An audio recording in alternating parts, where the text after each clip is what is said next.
मैं डॉक्टर वैष्णव चरण मुखी, काशी साहू महाविद्यालय, कोल्हान विश्वविद्यालय, हिंदी विभाग, सहायक प्राध्यापक। हम प्रेमचंद जी के कहानियों के बारे में चर्चा कर रहे थे।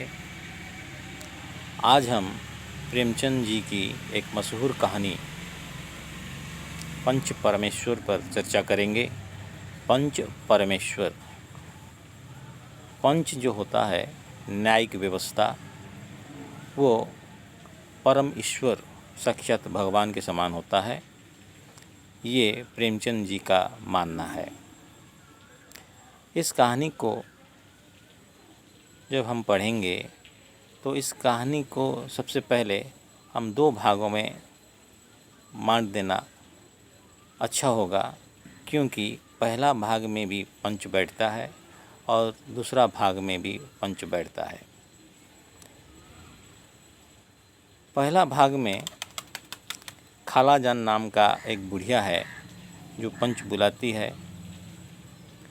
आइए सबसे पहले पहला भाग के ऊपर हम चर्चा करेंगे। पहला भाग में जो पंच बैठता है उसमें खाला जान नाम का एक बुढ़िया पंच बुलाती है। उसका अभियोग यह है कि उसके जो जायदाद थे, जो ज़मीन थी, उसको जुम्मन शेख अपने नाम कर देता है और बुढ़िया को महामार नहीं देता, खाने पीने को नहीं देता, घृणा की निगाहों से देखता है। इसीलिए पंच बैठाया जाता है। और उस गांव में जुम्मन शेख बहुत प्रभावी है, क्योंकि जुम्मन शेख का पिता एक शिक्षक है। गांव में सबके साथ उसका पहचान है। वो पंच में हुक्का पानी, तंबाकू, इलायची का इंतज़ाम किया हुआ रहता है और उसको विश्वास है जुम्मन शेख को कि उसकी ही जीत होगी,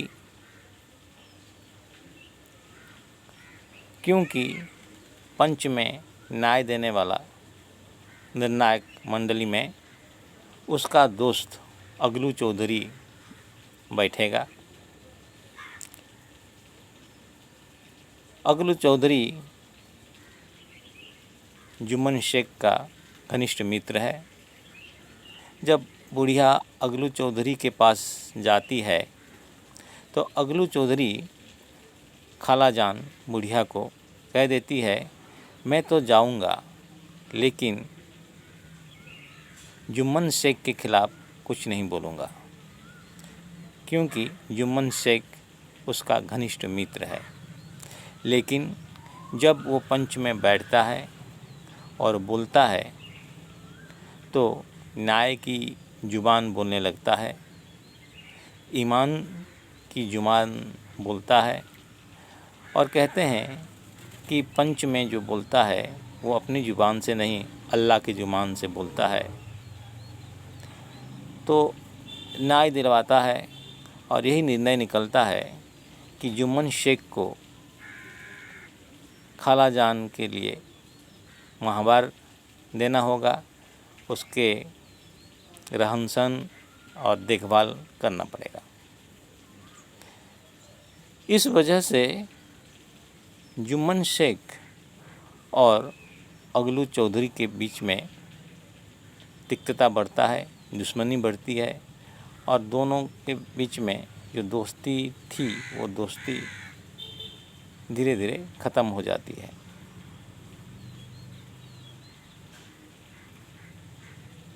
इसके आइए दूसरे भाग पर हम चर्चा करेंगे। दूसरे भाग में भी पंच बैठाया जाता है और अब इस पंच में जो अभियोग करता है वो है संजू साहू एक छोटा मोटा दुकानदार है।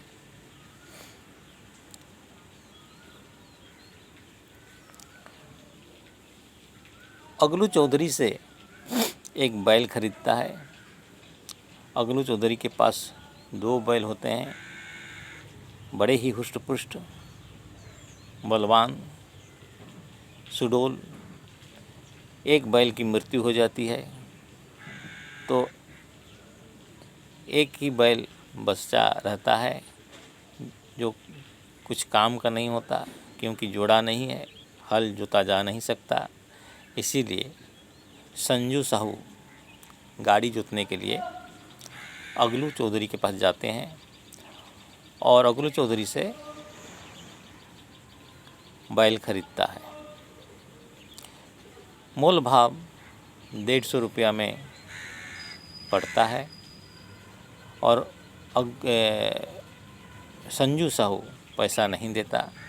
नया बैल उसको मिल जाता है, बहुत खुशी से बैल को खटाता है, काम करवाता है, खाने पीने को नहीं देता, देखभाल ठीक से नहीं करता है, जिसके कारण बैलों की हड्डियां दिखने लगती है और कुछ दिनों के बाद बैल मर जाता है। जब अगलू चौधरी 150 रुपया मांगने के लिए संजू साहू के पास जाता है, संजू साहू कहता है कि बैल मरियल थे, बैल बीमार थे और वो इसी वजह से मर गए और वो उसका पैसा नहीं देगा। जब अगलू चौधरी पैसों के लिए जिद करता है तो संजू साहू पंच बैठाता है। उसको पता है अगलू चौधरी और जुम्मन शेख के बीच में दुश्मनी है और जुम्मन शेख जब निर्णायक मंडली में बैठेगा तो न्याय तो संजू साहू के तरफ ही होगा, संजू साहू की जीत होगी। इसीलिए वो जुम्मन शेख को निर्णायक मंडली में बैठाना चाहता है।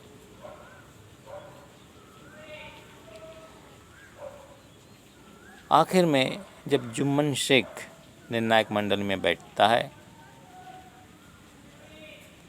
वो ना ही दोस्ती को देखता है ना ही दुश्मनी को, उसको न्याय दिलाना है। इसीलिए वो ईमान की जुबान कहने लगता है और संजू साहू को 150 रुपया देने के लिए वो राय देता है, जिस वजह से संजू साहू की हार होती है। और ये पंच जो है, ये न्यायिक व्यवस्था है। न्यायिक व्यवस्था